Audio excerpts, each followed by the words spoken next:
सोमवार व्रत की कथा। पहले समय में किसी नगर में एक धनी व्यापारी रहता था। दूर दूर तक उसका व्यापार फैला हुआ था। नगर के सभी लोग उस व्यापारी का सम्मान करते थे। इतना सब कुछ से संपन्न होने के बाद भी वह व्यापारी बहुत दुखी था, क्योंकि उसका कोई पुत्र नहीं था, जिसके कारण अपने मृत्यु के पश्चात व्यापारी के उत्तराधिकारी की चिंता उसे हमेशा सताती रहती थी। पुत्र प्राप्ति की इच्छा से व्यापारी प्रत्येक सोमवार भगवान शिव की व्रत पूजा किया करता था और शाम के समय शिव मंदिर में जाकर शिव जी के सामने घी का दीपक जलाया करता था। उसकी भक्ति देखकर माँ पार्वती प्रसन्न हो गईं और भगवान शिव से उस व्यापारी की मनोकामना पूर्ण करने का निवेदन करने लगे। भगवान शिव बोले, इस संसार में सबको उसके कर्म के अनुसार फल की प्राप्ति होती है। जो प्राणी जैसा कर्म करते हैं उन्हें वैसा ही फल प्राप्त होता है। शिव जी द्वारा समझाने के बावजूद माँ पार्वती नहीं मानी और उस व्यापारी की मनोकामना पूर्ति हेतु वे शिव जी से बार बार अनुरोध करती रही। अंततः माता के आग्रह को देखकर भगवान भोलेनाथ को उस व्यापारी को पुत्र प्राप्ति का वरदान देना पड़ा। वरदान देने के पश्चात भोलेनाथ माता पार्वती से बोले, आपके आग्रह पर मैंने पुत्र प्राप्ति का वरदान तो दे दिया है, परंतु इसका यह पुत्र 12 वर्ष से अधिक समय तक जीवित नहीं रहेगा। उसी रात भगवान से उस व्यापारी के स्वप्न में आए और उसे पुत्र प्राप्ति का वरदान दिया और उसके पुत्र के 16 वर्ष तक जीवित रहने की भी बात बताई। भगवान के वरदान से व्यापारी को खुशी तो हुई, लेकिन पुत्र की अल्पायु की चिंता ने उस खुशी को नष्ट कर दिया। व्यापारी पहले की तरह सोमवार के दिन भगवान शिव का विधिवत व्रत करता रहा। कुछ महीनों के बाद उसके घर अति सुंदर बालक ने जन्म लिया। घर में खुशियां भर गईं। बहुत धूमधाम से पुत्र जन्म का समारोह मनाया गया, परंतु व्यापारी को पुत्र जन्म की अधिक खुशी नहीं हुई, क्योंकि उसे पुत्र की अल्पायु के रहस्य का पता था। जब पुत्र 12 वर्ष का हुआ तो व्यापारी ने उसे उसके मामा के साथ पढ़ने के लिए वाराणसी भेज दिया। लड़का अपने मामा के साथ शिक्षा प्राप्ति हेतु चल दिया। रास्ते में जहाँ भी मामा भांजे विश्राम हेतु रुकते, वहीं यज्ञ करते और ब्राह्मणों को भोजन कराते। लंबी यात्रा के बाद मामा और भांजा एक नगर में पहुंचे। उस दिन नगर के राजा की कन्या का विवाह था, जिस कारण पूरे नगर को सजाया गया था। निश्चित समय पर बारात आ गई, लेकिन वर का पिता अपने बेटे के एक आंख से काने होने के कारण बहुत चिंतित था। उसे वह था कि इस बात का पता चलने पर कहीं राजा विवाह से इनकार न कर दें, इससे उसकी बदनामी भी होगी। जब वर के पिता ने व्यापारी के पुत्र को देखा तो उसके मस्तिष्क में एक विचार आया। उसने सोचा, क्यों ना इस लड़के को दूल्हा बनाकर राजकुमारी से विवाह करा दूं। विवाह के बाद इसको धन देकर विदा कर दूं और राजकुमारी को अपने घर नगर ले जाऊं। वर के पिता ने लड़के के मामा से संबंध में बात की। मामा ने धन मिलने के लालच में वर के पिता की बात स्वीकार कर ली। लड़के को दूल्हे का वस्त्र पहनाकर राजकुमारी से विवाह करा दिया गया। राजा ने बहुत सारा धन देकर राजकुमारी को विदा करने की तैयारी की। शादी के बाद लड़का जब राजकुमारी के साथ लौट रहा था तो वह सच नहीं छिपा सका और उसने राजकुमारी की ओढ़नी पर लिख दिया, राजकुमारी तुम्हारा विवाह मेरे साथ हुआ था, मैं तो वाराणसी पढ़ने के लिए जा रहा हूँ और अब तुम्हें जिस नवयुवक की पत्नी बनना पड़ेगा वह खाना है। जब राजकुमारी ने अपनी ओढ़नी पर लिखा हुआ पढ़ा तो उसने काने लड़के के साथ जाने से इनकार कर दिया। राजा सब बातें जानकर राजकुमारी को महल में रख लिया। उधर लड़का अपने मामा के साथ वाराणसी पहुंच गया और गुरुकुल में पढ़ना शुरू कर दिया। जब उसकी आयु 16 वर्ष की हुई तो उसने यज्ञ किया। यज्ञ की समाप्ति पर ब्राह्मणों को भोजन कराया और खूब अन्न वस्त्र दान किया। रात को जब वह अपने शयन कक्ष में सो गया, शिव के वरदान के अनुसार शयनावस्था में ही उसके प्राण फकीर हुए। सूर्योदय पर मामा मृत भांजे को देखकर रोने पीटने लगे। आसपास के लोग भी एकत्रित होकर दुख प्रकट करने लगे। लड़के के मामा के रोने के विलाप करने के स्वर समीप से गुजरते हुए भगवान शिव और माता पार्वती ने भी सुनी। पार्वती ने भगवान से कहा, हे प्राणनाथ, मुझे इसके रोने के स्वर सहन नहीं हो रहे, आप इस व्यक्ति के कष्ट को अवश्य दूर करें। भगवान शिव ने पार्वती के साथ अदृश्य रूप में समीप जाकर देखा तो भोलेनाथ पार्वती से बोले, यह तो उसी व्यापारी का पुत्र है जिसे मैंने 16 वर्ष की आयु का वरदान दिया था। इसकी आयु पूरी हो गई है। माँ पार्वती ने फिर भगवान शिव से निवेदन कर उस बालक को जीवन देने का आग्रह किया। माता पार्वती के आग्रह पर भगवान शिव ने उस लड़के को जीवित होने का वरदान दिया और कुछ ही पल में वह जीवित होकर उठ खड़ा हुआ। शिक्षा समाप्त करके लड़का मामा के साथ अपने नगर की ओर चल दिया। दोनों चलते हुए उसी नगर में पहुंचे जहां उसका विवाह हुआ था। उस नगर में भी यज्ञ का आयोजन किया। समीप से गुजरते हुए नगर के राजा ने यज्ञ का आयोजन देखा और उसने तुरंत ही लड़के और उसके मामा की पहचान ली। यज्ञ के समाप्त होने पर राजा मामा और लड़के को महल में ले गया और कुछ दिन उन्हें महल में रखकर बहुत सा धन वस्त्र आदि देकर राजकुमारी के साथ विदा कर दिया। इधर भूखे प्यासे रहकर व्यापारी और उसकी पत्नी बेटे की प्रतीक्षा कर रहे थे। उन्होंने प्रतिज्ञा कर रखी थी कि यदि उन्हें अपने बेटे की मृत्यु का समाचार मिला तो दोनों अपने प्राण त्याग देंगे। परंतु जैसे ही उसने बेटे के जीवित वापस लौटने का समाचार सुना तो वह बहुत प्रसन्न हुआ।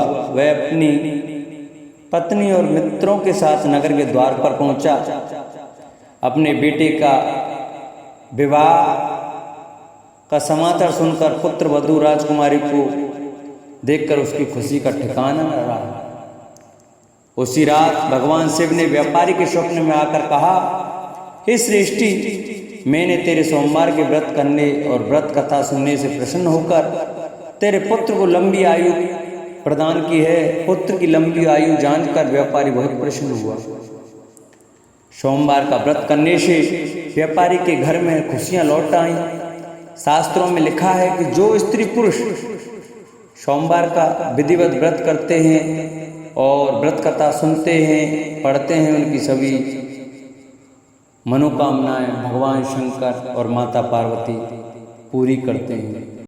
माता पार्वती को जब पता चला कि उन्हीं के प्राणनाथ ने गणेश जी का मस्तक काट डाला है और उसी उपलक्ष्य में देवगण और शिवगण ज्योत्सव मनाते हुए नृत्य गान आदि करने लगे हैं, तो वे अत्यंत व्याकुल और अधीर हो गई। उन्होंने सोचा, देखो, इन सब ने मिलकर मेरे प्राण प्रिय पुत्र की हत्या कर दी। अब उस निरपराध बालक का वियोग में कैसे सह पाऊंगी?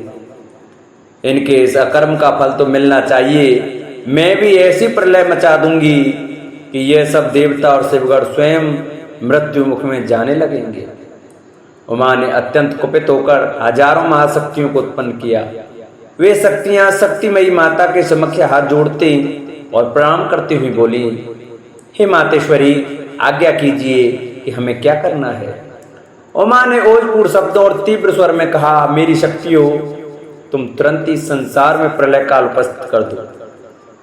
देवता, दैत्य, राक्षस, यक्ष, गंधर्व, ऋषि आदि जो भी मिले उनका तुरंत भक्षण करो। स्वजन परिजन का भेद भी न करो। आज्ञा मिलते ही विविध रूप वाली वे सहस्त्रों भयंकर शक्तियां माता पार्वती की जय बोलती हुई वहां से चल पड़ी। उन्होंने जहां जिसे देखा उसी को उठाकर मुख में रख लिया।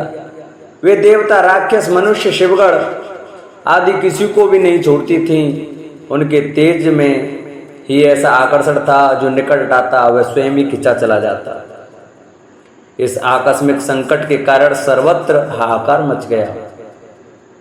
देवता, ऋषि आदि सभी ने समझा कि प्रलय काल उपस्थित हो गया है, इसलिए सभी ने जीवन की आशा छोड़ दी थी। अब तो संसार भर में भय व्याप्त हो गया। देवता परस्पर मिल बैठकर सोचने लगे कि यह सब क्या हो रहा है। समस्त संसार धीरे धीरे मृत्यु मुख में स्वतः ही पहुंचता जा रहा है। इसका कारण क्या है, कुछ समझ में नहीं आता। कुछ कहने लगे, प्रलय काल उपस्थित है तो प्राणों का मोह छोड़ना ही होगा, उसमें किसी का क्या बस चलेगा। ब्रह्मा जी को भी तो कलेवर बदलना होता है प्रत्येक कल्पांत में। तभी किसी ने कहा, किंतु कल्प का अंत कहाँ है अभी, इसलिए प्रलय भी नहीं हो सकती।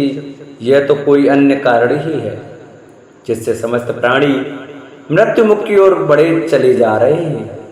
अच्छा हो कि ब्रह्मा जी इसका कारण ज्ञात करने की कृपा करें।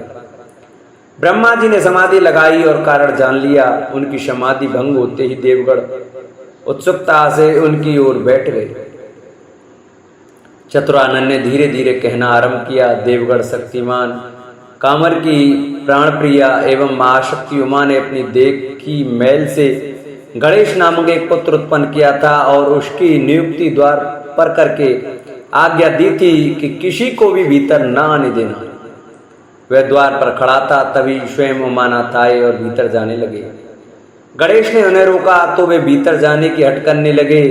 उन्हीं के आदेश से घोर युद्ध हुआ जिसमें तुम सबको अपने अपने प्राण बचाने दुर्लभ थे। उसी युद्ध में उमानाथ ने ही उमापुत्र गणेश का मस्तक छिन्न कर दिया। बस तभी से भगवती उमा का भयंकर कोप आरंभ हो गया। सभी एक दूसरे का मुख देखने लगे। कुपित हुई मां शक्ति को कौन रोके और कौन मनाए। तभी ब्रह्मा जी ने कहा कि राजकुमारी के प्रसन्न हुए बिना यह संसार रुक नहीं सकता, इसलिए भगवान विष्णु के पास चलकर उनसे परामर्श करना चाहिए। तभी भगवान विष्णु के पास गए। उन्हें प्रलय के समान भीषण संहार की बात सुनाते हुए उसका कारण भगवती पार्वती का कोप बताया और पूछने लगे, त्रिलोकीनाथ, उपस्थित संकट से आप ही उबार सकते हैं, इसलिए शीघ्र कोई उपाय कीजिए, अन्यथा समस्त विश्व ही मृत्यु के गर्भ में जा छिपेगा। श्री हरि बोले, देवगण, इस विषय में मैं तो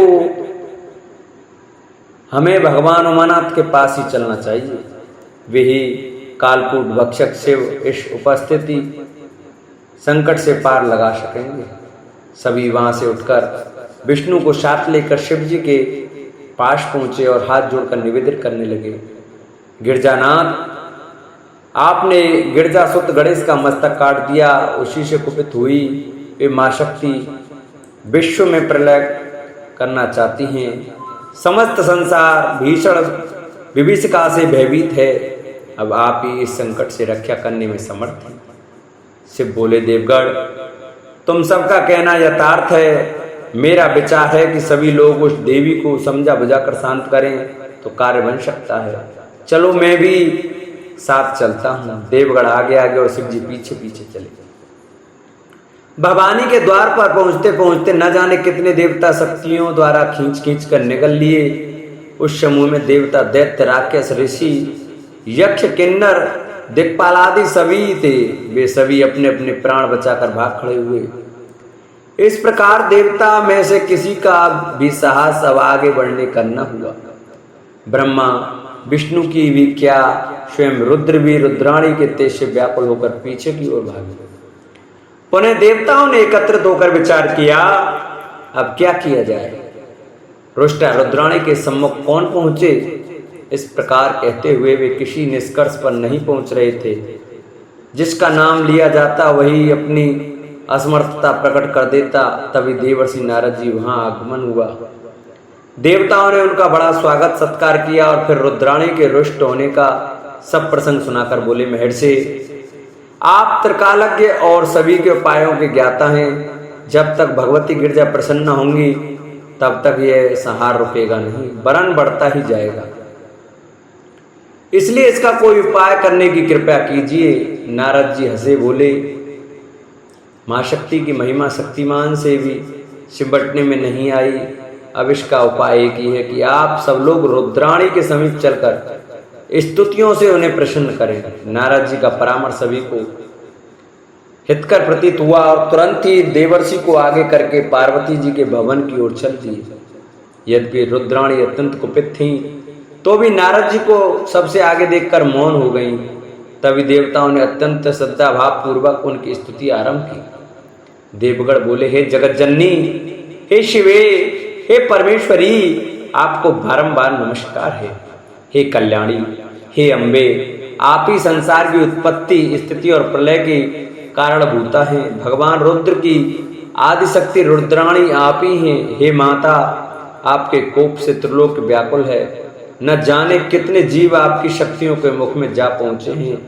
बड़ा भीषण संहार हो रहा है। देवेश, अब आप क्रोध को छोड़कर प्रसन्न हो जाइए। हे गिरजानंदिनी, हम सभी आपके चरणों में प्रणाम करते हैं। इस प्रकार बारंबार प्रणाम करने और अनेक प्रकार से स्तवन करने पर भी जगदम्बा का क्रोध शांत न हुआ। वरन वे मौन रहती हुई भी उन सबको क्रोधपूर्ण नेत्रों से देखने लगी। उन नेत्रों से चिंगारियां निकल रही थीं। देवगण भय के कारण नेत्र झुकाकर पीछे हट गए। नारद जी द्वारा सेवा का स्तवन यह देखकर नारद जी के साथ समस्त ऋषिगण आगे हुए और उन्होंने भगवती के चरणों में प्रणाम कर स्तवन आरंभ किया। देवी सभी प्राणियों को सहार समुपस्थित है। दोषी देवताओं के अतिरिक्त निर्दोष ऋषि मुनि भी काल कवलित होते जा रहे हैं। इसलिए इस व्याकुल हुए विश्व की ओर देखिए। जगदम्बे, आपके प्राणनाथ शिवजी भी ब्रह्मा विष्णु इंद्रादि देवताओं एवं समस्त प्रजाओं के सहित यहाँ आपके सामने उपस्थित हैं। परमेश्वरी, ये सभी आपके ही उपासक हैं। देवीशी, कृपया हम सभी का अपराध क्षमा कर दीजिए। आपकी सेवा में आने पर तो बड़े बड़े भी कृपा प्राप्त कर लेते हैं। हे शिवे, अब क्रोध को शांत कीजिए और सभी को कृपापूर्ण नेत्रों से देखिए। आपको नमस्कार है, नमस्कार है। इस प्रकार स्तवन करते हुए ऋषि मुनियों ने बारंबार माता पार्वती के चरणों में प्रणाम किया। उनकी इस प्रकार की प्रार्थना से धीरे धीरे उनको का क्रोध दूर होने लगा तथा वे देवीभूत होती हुई उन ऋषियों से कहने लगी, मत पुत्रो यदि जीवेत तदा सहरणम नहीं यथा हि भवताम मध्ये पूज्यो अयं च भविष्यति सर्वाक्षरो भवेदक्ष यूयं कुरुतो तदादि तदा शान्तिर्विल्लोके नान्यथा शोकोमाप्यस्त। हे देवऋषि, मैं तुम्हारे कष्टों को समझ रही हूँ, किंतु मेरे अकेले पुत्र को मारकर उसके साथ अन्याय किया गया है। यदि मेरा वह पुत्र जीवित हो जाए और तुम सब उसे अपना पूज्य मान लो तो ये संकट दूर हो सकता है। यदि उसे सर्वाध्यक्ष का पद दिया जाए तभी लोक में शांति होगी, अन्यथा कहीं कोई भी सुखी नहीं हो सकता। ऋषियों ने जगदम्बा को पुनः प्रणाम किया और बोले, दयामयी, आपने लोक रक्षा के लिए सरल उपाय बता दिया है। आपका कथन उचित ही है, इसे हम देवताओं को बताए देते हैं। ऐसा निवेदन कर ऋषिगण देवताओं के पास पहुंचे और माता की इच्छा उन्हें बता दी। वे सभी उन ऋषियों को साथ लेकर भगवान शंकर के पास पहुंचे। उन्होंने उन्हें प्रणाम कर माता का संदेश सुनाया। प्रभु, जगदम्बा का कथन है कि यदि संसार को सुखी देखना है तो मेरे पुत्र को जीवित कर उसे सर्वाध्यक्ष का पद देना होगा, अन्यथा शांति संभव नहीं है। शिव जी बोले, देवगण, हमें उमा का कथन स्वीकार करना ही होगा। उसकी बात मानने से ही संसार का तथा हम सभी का कल्याण निहित है, इसलिए वह करना उचित है। देवताओं ने कहा, प्रभु, पार्वती पुत्र जीवित कैसे हो? उसका तो मुख ही क्षत विक्षत हो गया है, इसलिए अब आप ही इस विषय में कुछ उचित उपाय कीजिए। बोलो गणेश भगवान की जय, बोलो गणेश महापुराण की जय। जिन भक्तों को हमारी कथा अच्छी लगी हो वो हमारी कथा को शेयर करें, चैनल को सब्सक्राइब करें, वीडियो को लाइक करें और कमेंट में श्री गणेशाय नमः, श्री गजाननाय नमः लिखना न भूलें। बोलो गणेश भगवान की जय।